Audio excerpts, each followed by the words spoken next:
What's up, friends? This is the Bread and Circuses podcast. If you're watching us on YouTube, you probably noticed the elephant in the room that Nick is not here. If you're listening to us wherever we have our audio versions, now you know Nick is not here. He actually had a family emergency, so he's not able to join us. If that's not really up to me. If he wants to talk about what happened, that's cool.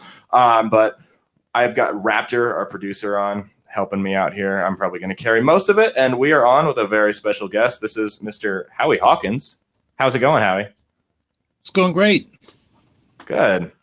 So you are running for president, correct, for the Green Party? I'm seeking the nomination of the Green Party. That the convention is next summer. Oh, okay. Where's the convention at? Detroit. Okay, gotcha. Yeah, I've never actually been. So I always ask people when I hear Green Party, what makes you choose the Green Party over the Democrats? Well, I was 12 years old in 1964. And we just had a fair housing law passed in California, and Ronald Reagan was leading the fight against it. I came up in a Republican family. They said we stood for civil rights, but that was a referendum where they repealed fair housing. So I said, okay, let's see what the Democrats are going to do. And they had a choice between the Freedom Democrats, who were an integrated slate from Mississippi, and the Dixiecrats. And Johnson sent the liberals, Mondale, Humphrey, Joseph Rao, to go tell the Freedom Democrats they'd get 2 token seats to go walk around the convention, but they wouldn't get to vote. So I was asking myself, where's my party? And my first party was the Peace and Freedom Party of California. In 1968, peace in Vietnam, freedom was the civil rights slogan. And so I've been committed to an independent party of the left since I was a teenager. Really? So that's crazy. Vietnam. I don't think we've had anyone who's been a part of the anti-Vietnam movement on here. Can you tell us a little bit about what was that like? Well, I had to debate the Vietnam War. And like most people, I said, well, we got to fight the communists who are taking over the world. And then I did a little research and found out that we had prevented the election that was supposed to happen in 1954 because Ho Chi Minh would have won. And we installed a corrupt dictatorship in South Vietnam. And not that North Vietnam was a paradigm of democracy, but what the hell were we doing fighting in a civil war in Vietnam? And, the brutality of that war was something else. I mean, the estimates are 3 to 5 million Vietnamese died from all the bombing and napalm and Agent Orange.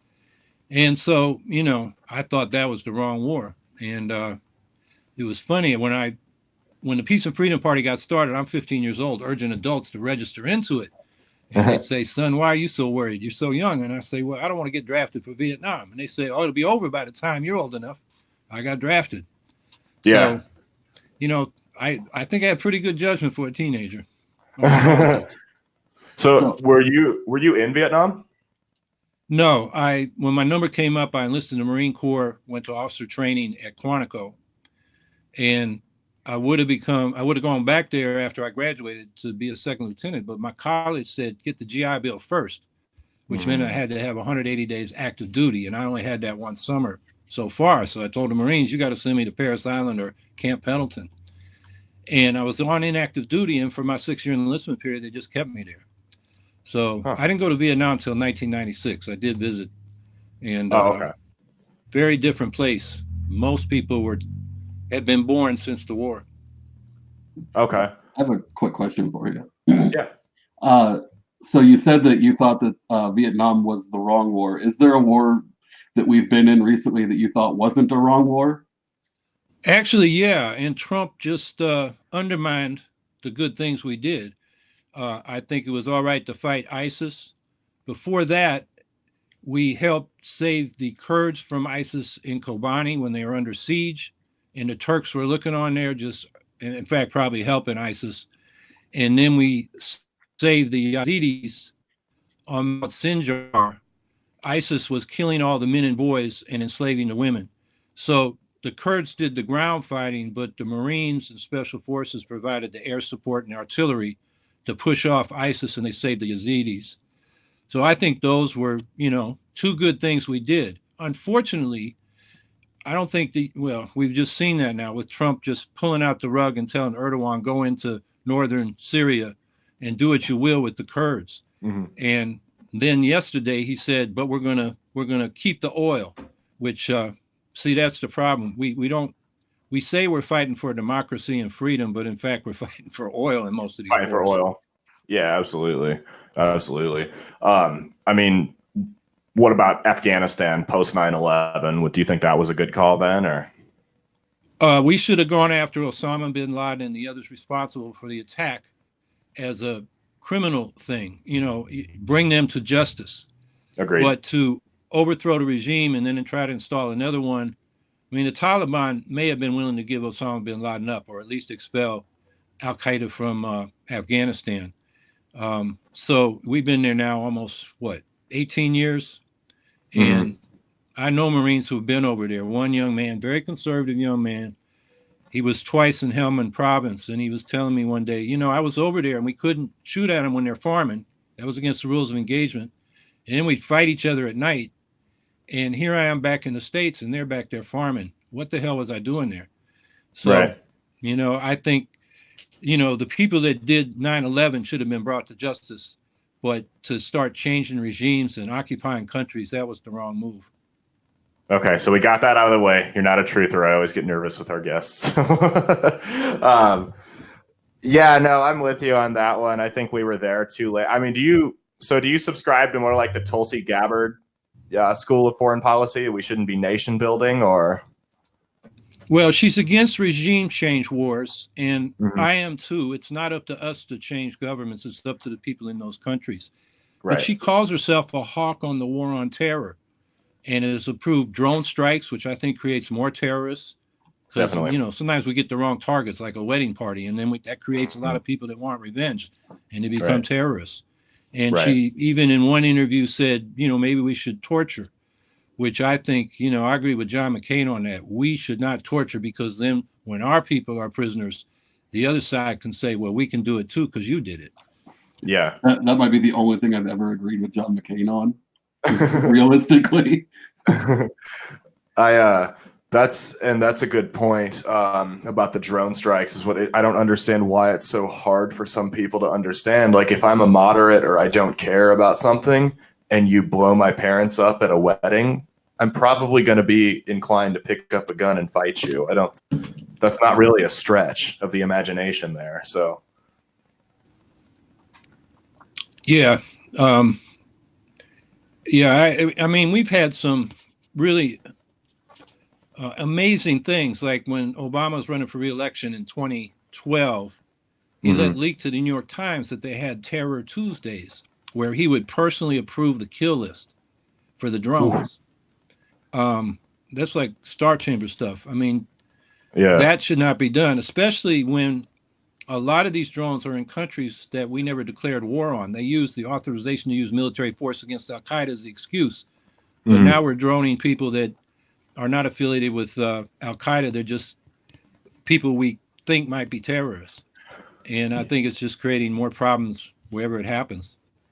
And that's the thing. I mean, if someone was using, sorry, my phone just went off. That's the thing. If somebody was using drones in the U.S. on, terror suspects, it would definitely we consider an act of war. So. Yep.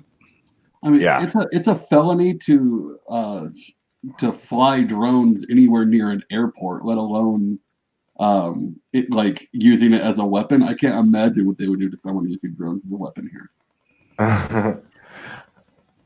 So I'm kind of going through your website right now, and it's first off, well done website. This is top notch. I do want to compliment you on that.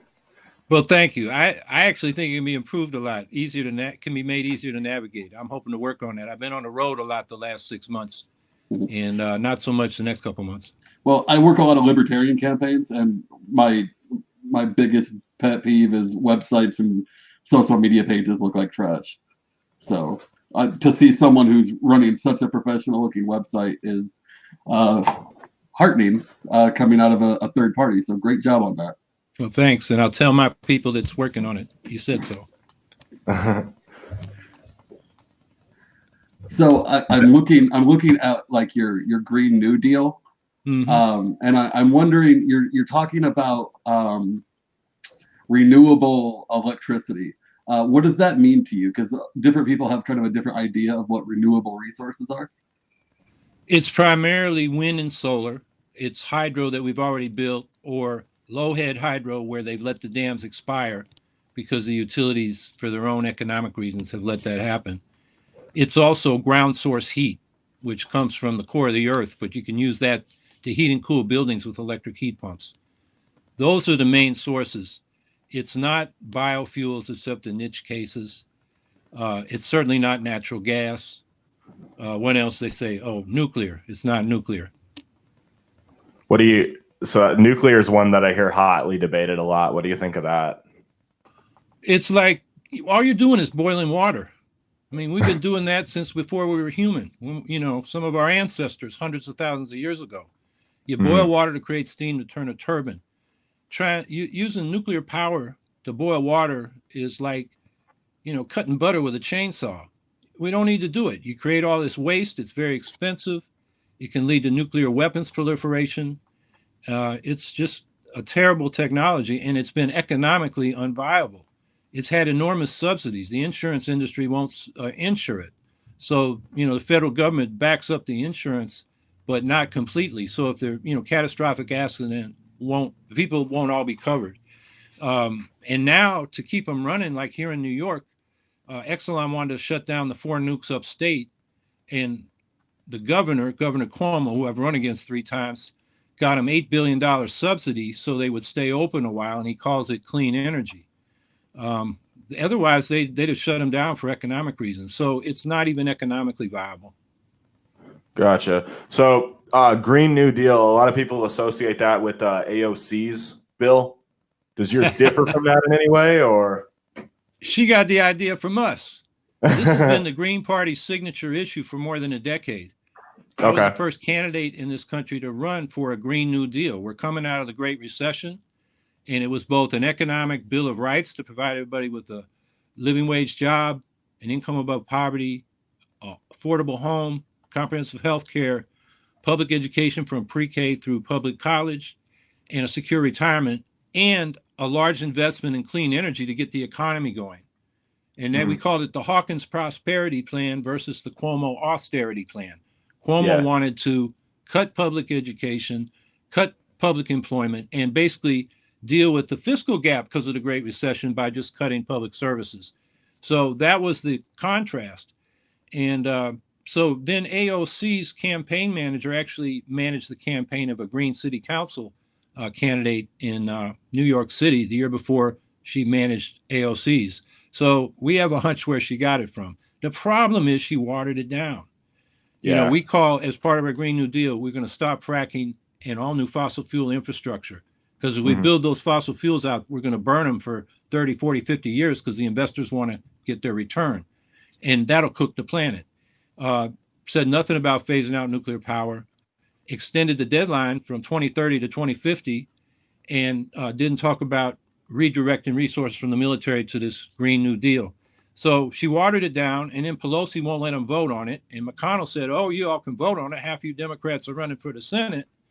And Schumer said, oh, that's a trick, and told them to all vote present, which all the good little Democratic senators did, except for it, and voted with the Republicans against it. So our argument is the Democrats can talk about a Green New Deal, but they're not going to do it. They already shot it down. And that's why we need the Green Party out here keeping the banner high. Yeah. So basically she jacked you guys. Yeah. You could say that. So one of the things that we on the libertarian side count as a victory is when Republicans start using our talking points. Do you guys see that the same way with the Democrats, or is it more offensive because they'll take your talking points and then ruin them like the Republicans do with us? I think it's both. It's good. I mean, when they sat in Pelosi's movement, these young people with Alexandria Ocasio-Cortez, the media ate it up. It went viral. And then they did a poll, and they found that 80% of Americans want a Green New Deal, including 64% of Republicans. So it has broad support. So despite it being killed by the Democratic leadership, it won't go away. Every Democratic candidate for president's got their version of the Green New Deal. Now, we think all of them, except for Bernie Sanders, aren't even serious. But Sanders has kept the things I just mentioned that AOC knocked out, he put him in his Green New Deal. The difference between us and him is he's on a 2050 schedule and we're on a 2030 schedule. So he's spending 16.3 trillion. If you look on my website, you'll see that we have a budget. It comes to 27 trillion over 10 years. And our argument is we got to do that. It's an emergency like World War II was. In World War II, the federal government either built or took over from companies like GM and Ford a quarter of the manufacturing capacity in the country in order to turn industry on a dime into the arsenal of democracy to defeat the fascists. And given where we're at, we got to do this through the public sector by, public investment and planning to get this done on the time it needs to be done on. And so that's why we're on that 2030 timeline, which we get from the carbon budgets that the climate science indicates we need to meet if we're going to avoid a real disaster. So would you suggest like allocating funds from the military budget for it then, or? Yeah, military. In fact, I'm calling for a 75% cut in military spending. Hey, me too. And it's a rough number, but I know Truman did it in 2 years after World War II. Then they re-escalated, but that's another question. So it can be done. But that's only out of, it's 2.7 trillion a year for the economic transformation, and it's another 1.4 trillion for the economic bill of rights. So that's 4.2 trillion. We get about 0.8 trillion from new priorities, mainly military spending. We're going to cut way back on the border, and we're going to cut way back on the war on drugs. But that gets you to about 8 billion in our budget. Most of it, the biggest chunk, comes from more progressive taxation, and another chunk comes from either borrowing under the current monetary system. We call it green quantitative easing. This time we bail out the people on the planet instead of the banks. Right. But the Greens have a monetary reform proposal where we would produce greenbacks like the populist movement used to demand in the late 19th century. And that's debt-free money that you can spend right through the federal budget into the economy by printing them out of the Treasury. Okay. So that brings up an interesting point. You said the war on drugs and the border. What are you, open borders, or because I know Zach's open borders down there? So I am actually open borders. Trump always says the Democrats are open borders. They're not. They're for maybe more efficient, more humane administration of an inhumane system. I mean, that border, first of all, freedom of movement is a basic human right. The UN Charter on Human Rights recognizes it within nations, but we should also recognize it between nations like the EU does within the EU.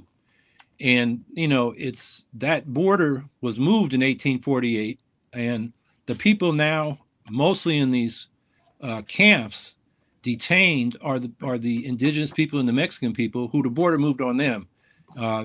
Traditionally, they move back and forth across the border. The other thing about the border is it undermines our working class. Undocumented workers can't fight for their rights, and they're used against workers here. And then the low-wage workers in Mexico are also used to undercut wages here. You get rid of the border, we can organize across the border in the labor movement and raise standards across the board. Would you advocate for making a North American free, basically what the EU is, but for North America? Do you think that would be a viable option? Yes. What would that look like to you? Would it just be Canada and Mexico, or would we include like Central American countries too? I think it should include Central America, given the history of our colonialism down there and our military intervention, creating a lot of the problems. Now, a lot of these people, they want to come up here and work and send the money back home. And I think, it's not like everybody's going to move up to North America. They'll come up here to work and then, go back. And that actually happens a lot now. Like in the because the economy here slowed down, a lot of Mexicans went back to Mexico.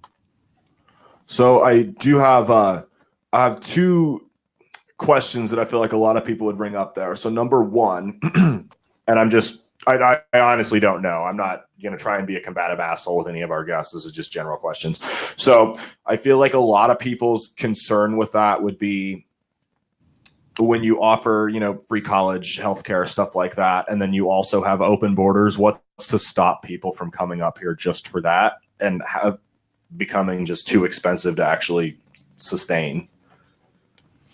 Well, when we invest in people's what they call human capital, their health and their education. They're more productive and they produce more wealth.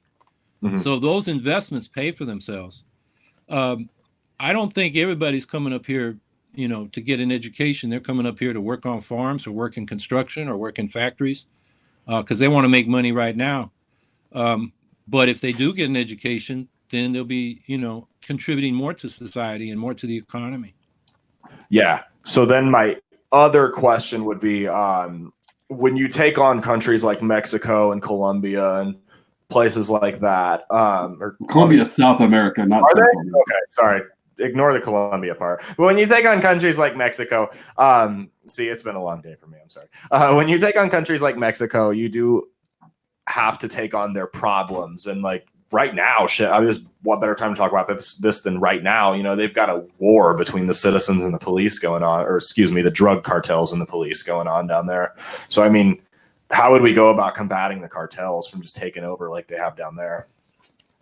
Well, I think, first of all, we legalize marijuana, tax and regulate it, and then we decriminalize the other drugs.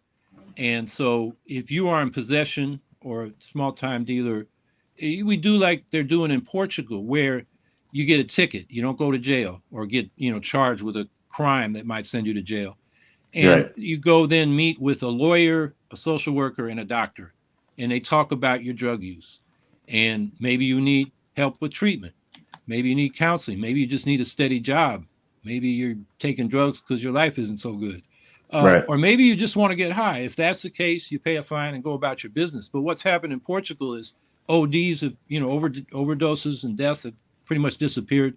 The crime related to drugs, violence. And so it reduces the harm. And so I think that's the approach. That takes away the demand that these drug cartels are supplying. You bring it back above ground instead of underground. So you decriminalize it. Another thing is the illicit money that, has to be laundered. And I don't think we do a good enough job with that, because in the end, they got to run it or deposit it in banks. And there's a lot of evidence and accusations that some of the big banks have been doing that knowingly for a long time. So that part of the enforcement needs to be done. And then they need like a truth and reconciliation commission, because there's so many people been engaged in this violence. How do you, de-escalate the violence and bring those people back into society? Yeah. It's not an easy problem. I'll grant you that. All right, cool. Yeah. So I think that's like the big problem, is that a lot of people look at, especially here in America, we look at drugs as a criminal issue rather than what it is, which is a health issue. Because I mean, like addiction's a disease, right? Yeah, it should be a health issue, and making it a criminal issue just makes all the problems worse. I mean, this country, we talk about freedom, but we imprison more people than any other country in the world. I mean, they're very repressive countries, Russia, China. We got more prisoners. We need to look ourselves in the mirror before we start preaching to other people. And that brings up a good China. We love to talk about the Hong Kong protests on this show. What's your stance on that? I think the demands for democracy, the right to elect they call it, I guess, the CEO, the mayor, and the half of the council that is not elected by all the people, but by, the business sections and these different professional sections.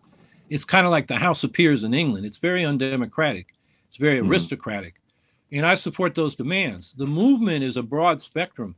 I mean, there are elements of that movement that are basically racist toward mainland Chinese and Southeast Asians who are working there. They call themselves localists. And another side of it is very liberal, progressive, and socialist. So, but they all are concerned about being under the thumb of China and its legal system, which is not, let's say, doesn't provide due process. So I think that's a legitimate concern on their part. Right. Yeah. What do you do with, and I guess there's not really a wrong answer here, but what do you do when you have multinational corporations that are silencing, not silencing free speech, because that's not how free speech works in America, but they're cracking down on people like exercising free speech at their venues here in America to support or to not lose Chinese money. Like, what are your thoughts on that? Like the NBA and Blizzard. Yeah, the NBA chickened out after one of their, I think it was a manager, the GM from Houston. Yeah, Houston Rockets GM. Yeah, the GM, right, spoke out as a private citizen, and the NBA, didn't back him because they want to make money in China. I really think that's something we should condemn.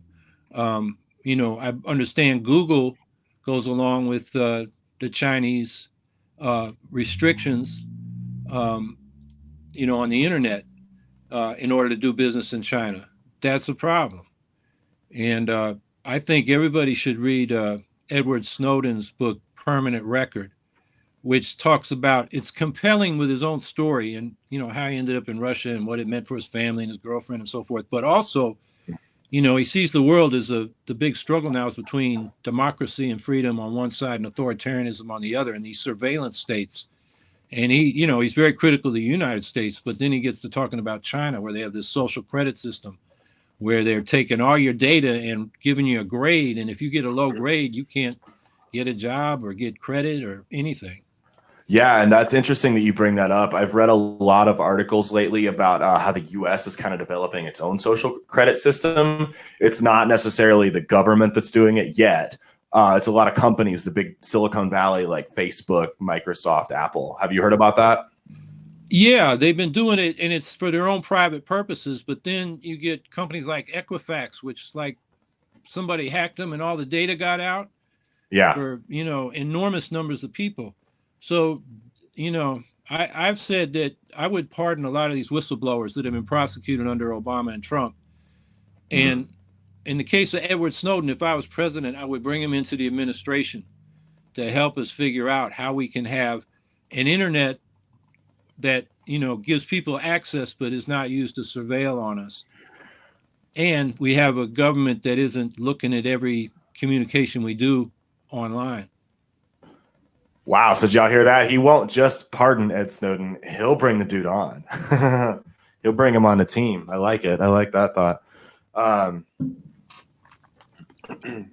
What about like Chelsea Manning and people like that? Would you pardon them? Yes. Yeah. It was a whistleblower. Right. And she's paid her dues. She's paying right now. I mean, they are fining her. I forget what the number is, like $1,000 a week. She'll never be able to pay that back because she won't go speak to the grand jury. It's like double jeopardy. And it's about, information that was leaked, in 2011, including that infamous collateral murder video. Chelsea Manning, Julian Assange, who I have political differences with. He was advising Trump Jr. leading up to that last election. I don't like that, but he's being charged for publishing material that was leaked to him by the government. And if he gets convicted for that, no publisher is safe, not the New York Times, the Washington Post, anybody. And that's really a serious issue. And, there's about 8 or 10 whistleblowers who, take the waterboarding and the torture. None of the people who did it, which was illegal under international law and U.S. law, or who rationalized it, like with the legal memos, has had any sanctions against them. The only person that got it was John Kiriakou, a former CIA agent who told somebody in the media about the waterboarding. And he spent almost 2 years in prison for that. We're losing our freedom to a surveillance state, and that's a big concern. And that's another concern, is just AI in general. I mean, do you think AI is getting a little too out of control right now? It kind of creeps me out when I get scam calls and I can't tell if it's a human being I'm talking to. I can tell the robots, man. They still don't quite have the right accent, or they get the wrong syllable emphasized. They're getting better, though. And it's scary fast. They are. They're annoying. I think we got to keep our eye on that, but it's a big issue too. Yeah, absolutely. So you mentioned Trump there. What do you think about the impeachment thing? Would you? Well, he's been self-enriching, nepotism right from the start. he has advised or told members of his administration to break the law, and then he'll pardon them. I mean, the guy's lawless. Mueller didn't find he reached the level of a legal conspiracy charge where they could get a conviction, but we all saw it. Russia, if you're listening, and Trump Jr. said, "If it's what you say it is, I love it." And Putin confessed, yeah, he wanted Trump to win. That's problematic, and it goes on and on. Al Green, his impeachment resolution, they voted on it 3 times. Not many Democrats voted with him, but he said the racism, he infuses his policies with bigotry, and he's supposed to faithfully execute the laws of the nation, which on paper are against discrimination. So there are many grounds to impeach this guy. My question to the Democrats is, what took you so long? Well, I mean, they're wrapping up for an election. That's all that's really about at this point. Yeah. It'll like you or I could come up with reasons, like principled, logical reasons why this president should be removed, and we could probably do that for most of them. Yeah, I feel like a lot of the Democrats who are pushing it don't really care. They're just using it as a political weapon that they can swing back against the Republicans for an election. Yeah, I think the Democrats are confused. I mean, Pelosi was thinking it would backfire on them. At least that's what she said. Although when she says impeachment would divide the country, I mean, this man divides the country every time he opens his mouth. So, it was hard to buy her rationale. They move very slowly. I mean, if they'd opened an impeachment inquiry, they could have accelerated getting these documents that Trump is resisting releasing. It's hard to figure out. I don't think they have a coherent strategy. I think they're divided. Yeah. Is there anything you like about Trump? I always like to ask. I don't think so. I mean, we know this guy in New York. I live in New York. We've known this guy for a long time.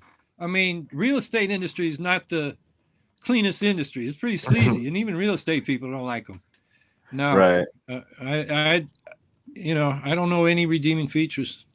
So that's kind of my pet peeve with this guy is everyone, not everyone, but like a lot of Republicans will be he's a successful businessman. No, he's not. He's a real estate mogul, and that is the dirtiest game in the business. And he inherited a lot of it from his dad. It was just a small loan of $1 million, though. That's all. It was 300 or 400 billion in today's money. It's 300 or 400 million in today's money. It's $1 billion. Yeah, and exactly. How does a guy go bankrupt owning a casino? That's a good point. Yeah, a casino. I mean, they say it for a reason. The house always wins. So, like, right. That doesn't. He was drawing money out of it. That's why he got in trouble. Oh, was he? I just remember the thing I remember with Trump is it might have been in Atlantic City. It might not even been in New York. He was like, he was going to steal some woman's house through eminent domain to put limousine parking there. I don't know if you remember that. And the woman held out. Yeah. Yeah. And it was a big, nasty, like public dispute. And I was like, yeah, that's when I kind of remember because I wasn't too engaged in politics at that point. And then I remember seeing that and I was like, oh, I don't know if that guy should be able to run the whole country if he would take your house for limo parking. But yeah, it was a big controversy. But from what I've read, he was just drawing a lot of money out of the casino for other purposes. And yeah, it got in trouble. Yeah. So is he worse than Cuomo? Is he worse than Cuomo? Mm-hmm. Yeah, I think so. Cuomo's pretty crooked, pretty conservative, but I mean, Trump is just a moral midget. I mean, Cuomo may not be, an angel, but Trump's just at another level. Yeah, Cuomo. I don't know. Cuomo just gives me that vibe. I mean, Trump's just kind of rubs me as a moron, but Cuomo gives me that just greasy vibe. Just somebody I wouldn't trust, like the kind of guy that would date your mom or something like that. He's interested in power. And, he grew up in the governor's mansion, and, he runs the state like when there's money to hand out, he wants to be able to personally hand it out. That's how he got into his legal problems. His campaign manager's in jail now for taking a bribe to grease the wheels for a gas-fired power plant. And some other people that got contracts under his different programs, they were guilty of bid rigging and, bribery and, those kind of white-collar crimes. Right. And that's because he wants to hand this out like a mayor hands out patronage. Yeah. So Cuomo, I might be misquoting here, wasn't there a bill to legalize marijuana that he supported in New York, and then he backed out? He's like, whoa, I can't sign this, or something like that. He was slow to come around. The legislature passed it, I believe. The problem is, man, when the Greens asked me to run for president, I'm running all over the country, and I get, I'm subscribed to a bunch of New York news feeds, and I just don't have time to read them. So I'm not up to date on where the legalization bill went. We did legalize medical marijuana first, and that was kind of the companies with the ability to produce it. That was part of the patronage thing. There's a lot of criticism of that. And, but I'm just not up on where the marijuana bill is at this point. Yeah. Well, I mean, medical marijuana, we're here in Nebraska. That's where Zach and I live. I mean, we're still dragging people kicking and screaming on that. It's crazy how it's a proven treatment for all this stuff. We will be the last state to have any kind of marijuana legalization, and it'll have to be federally mandated first. Yeah. It's bad. The governor will not. I just saw today somebody asked me to like a page on Facebook for the Legalized Marijuana Now party in Nebraska. Yeah, we don't talk about them. So there is a better movement. There is Nebraskans for Sensible Marijuana Laws. That's run by that's a bipartisan issue or institution run by Senator Anna Wishart, and the guy's name isn't ringing a bell right now. He's a lawyer in Lincoln. They are for marijuana legalization. The Legal Marijuana Now party it's kind of the punchline of a joke here in Nebraska. So okay, well, I didn't like the page. I hadn't investigated, but I guess you're beginning of my investigation. Thanks. Nebraskans for Sensible Marijuana Laws. We actually had them on our show, and that was a really good show. So okay, good. What were you going to say, Zach? To kind of jump into the next issue, because we've talked about military, we've talked about the environment, drug legalization, that kind of thing. What's your platform on healthcare, and what are how would you do healthcare if you get to wave a magic wand and make it all work how you want it to? Well, I would have a single payer system. That simply means publicly financed. It would be a public service, not a buy or die commodity. So whether you get treated or not doesn't depend on whether you have money. It would be funded by progressive taxation. It would cover all medically necessary services. The difference between what I'm talking about and what the Democrats that are really for Medicare for all, Sanders certainly, and maybe Elizabeth Warren, is that I want it in a democratic structure and have it as a national health service like they have in England or Costa Rica or Denmark, where the doctors and the hospitals and the clinics are mainly in the public sector. They work for a salary, not fee for service. That helps with cost control. And you have locally elected health districts, boards elected by the public, and 2/3 and 1/3 by the health care workers. And they then administer the local budget and make sure that, clinics are everywhere they're needed, and you're not overbuying MRIs for one part of the district and having none in the other, and that kind of thing. So it'd be accountable. And because if you just have a national health insurance system, which is what the Medicare for all proposals are, the drug companies and the income maximizing providers are just going to feed it that public trough and get all they can out. Whereas if you have it under, a publicly elected democratic structure, and the providers are on the public payroll, they get a salary. They're not out there to maximize income by providing more services. So I think it's a more cost-effective system. It's a more accountable system. So that's the kind of healthcare reform I'm talking about. You would have to lower education costs pretty hardcore to pull that off, I think. Would that be a step in your plan? Because coming out of medical school, a lot of doctors are dealing with huge student loans, like more than us normies who get a couple grand in student loans to get through our crappy business degree. I feel like that's not the the biggest driving factor of cost, but if you're going to have doctors working on salaries, you would have to address the educational costs somehow. Yeah, well, that's where free public higher education and a student loan fund, where when you graduate, you pay a percentage of your income for 20 years, and then the rest is forgiven. They do that in some European countries. So, if you went to Harvard and go to Goldman Sachs, you're probably going to be able to pay your loan off. Right. If you're a doctor and then you go practice medicine in Appalachia on salary, you probably won't pay the whole loan off. But in the end, the public would cover the difference between, your percentage of your income you pay and what the full loan was.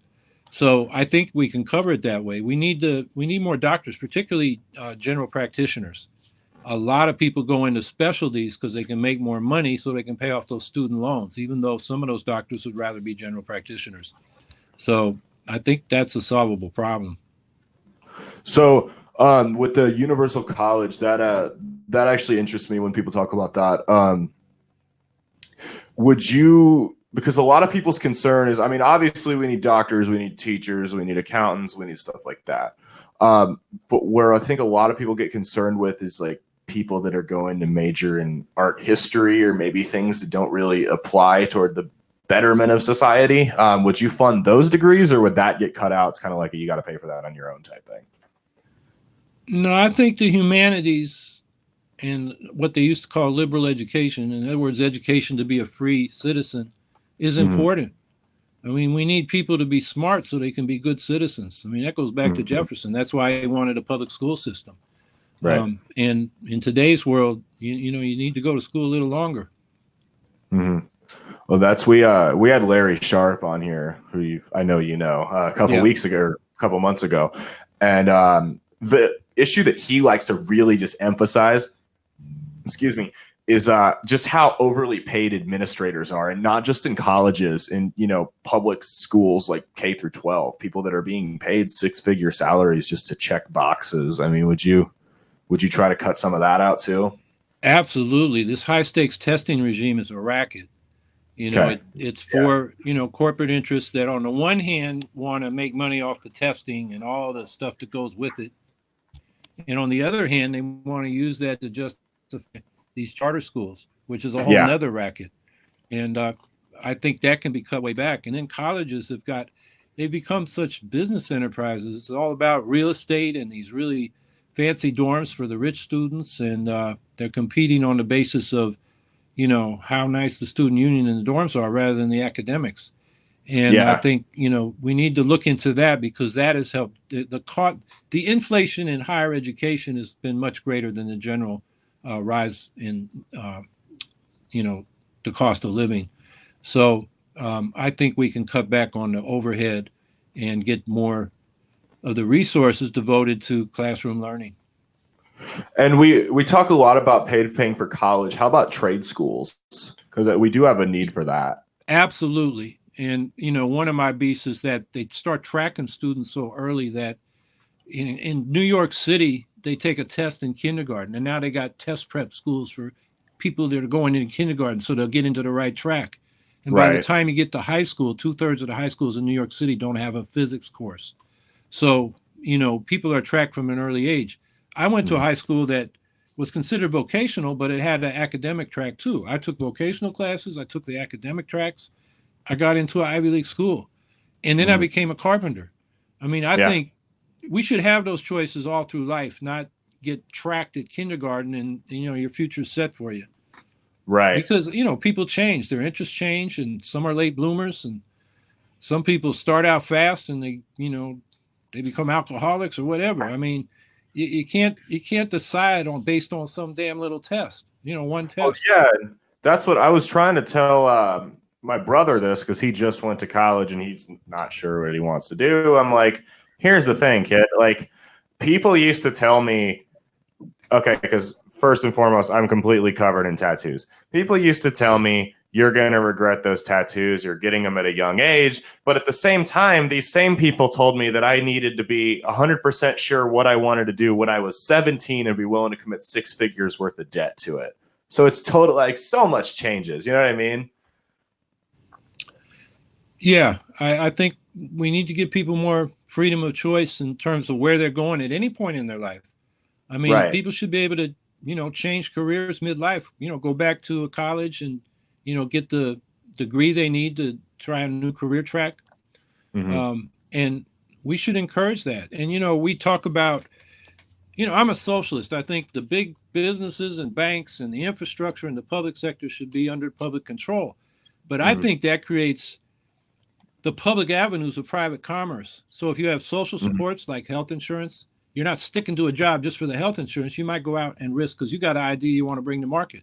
So I think it would actually help small businesses, certainly farmers. Farmers need I believe they need, parity pricing for all commodities and a supply management program so they're assured of a living income above their cost of production. And, right now with this corporate farming, they're getting wiped out. So I think those social supports, we can provide, more opportunities for people to go into business for themselves, whether it's, farming or small businesses. And so anyway, I think that's something we should encourage. I have 2 questions. One, so I was homeschooled growing up. Since we've talked about education a lot, one, what are your thoughts on homeschooling? And 2, to continue on education a little bit, I don't think your definition of socialism is what most people think of as socialism. So could you explain what you mean by that so that we have like really clear terms? Well, on homeschooling, people should have the right to do it as long as they meet some state standards. It's not something I encourage. I'm not part of that movement, but I think it should be an option for those families that want it. My definition of socialism is economic democracy. It means working people get the full fruit of their labor. Under capitalism, you get a fixed wage, and any surplus you create with your labor goes to the capitalist. And to me, that's theft. So you get the full fruit of your labor, and you control your labor process. So like in a worker co-op, the workers get together. If it's a small co-op, they make decisions together. If it's a bigger co-op, they elect a board that hires the management and is accountable to them. They get paid in proportion to the work they contribute, and that includes the profit at the end of the year.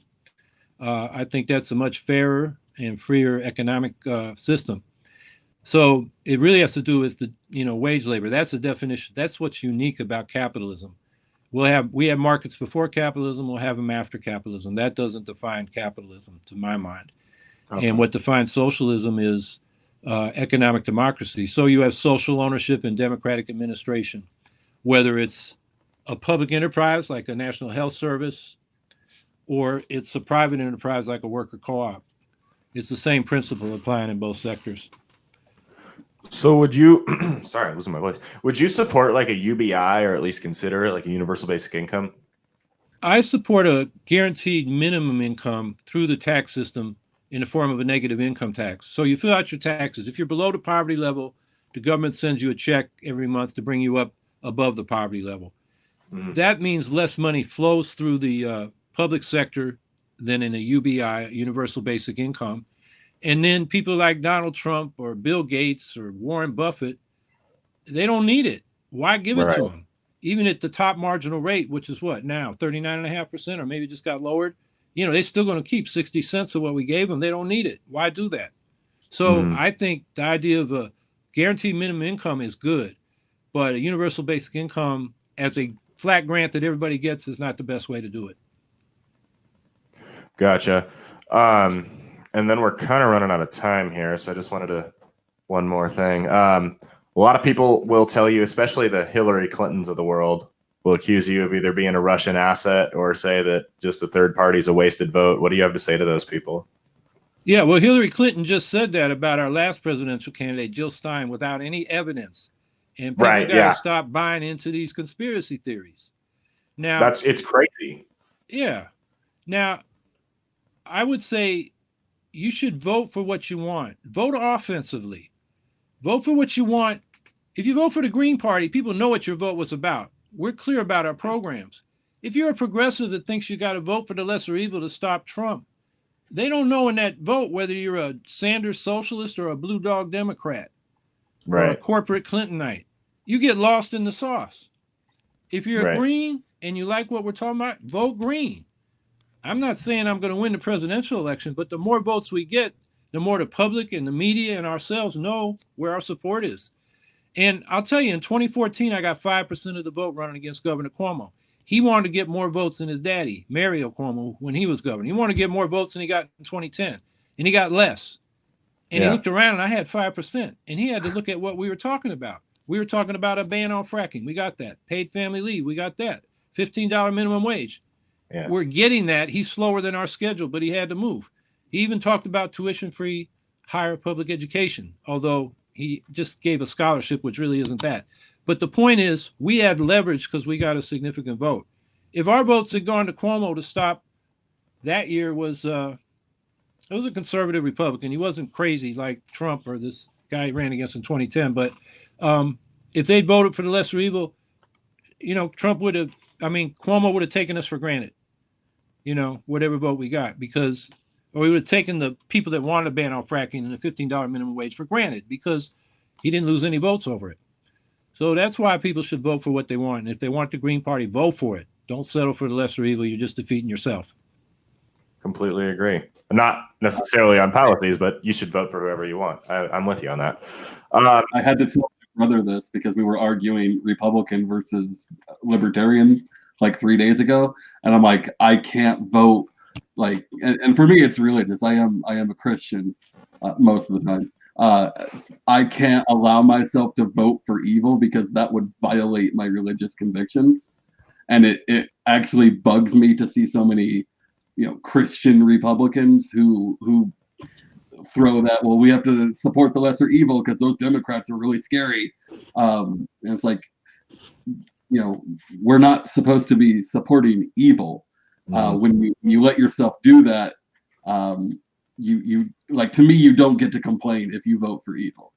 All the times they'll tell us you don't get to complain because you didn't vote or you voted third party. It's like, no, you don't get to complain because you supported evil the whole time. And that argument for the lesser evil sounds like the wily devil at work. He's being sneaky. He's tricking you. All right. Thank you so much for coming on, man. Howie, do you have anything else you want to plug real quick before we head out? Well, if people are interested in my campaign and what I've been talking about, my website is howiehawkins.us. And just put that in search and then you'll find it and you can see more about what we're talking about. Okay. You said howiehawkins.us. The feed kind of cut there. Sorry. Yes. howiehawkins.us. Awesome. All right. That is it. Thank you for coming on, man. You guys make sure you subscribe to the podcast, whatever medium you're on. Like us on Facebook, Bread and Circuses by Big Bill Media. We're out of here. Have a good night, you guys.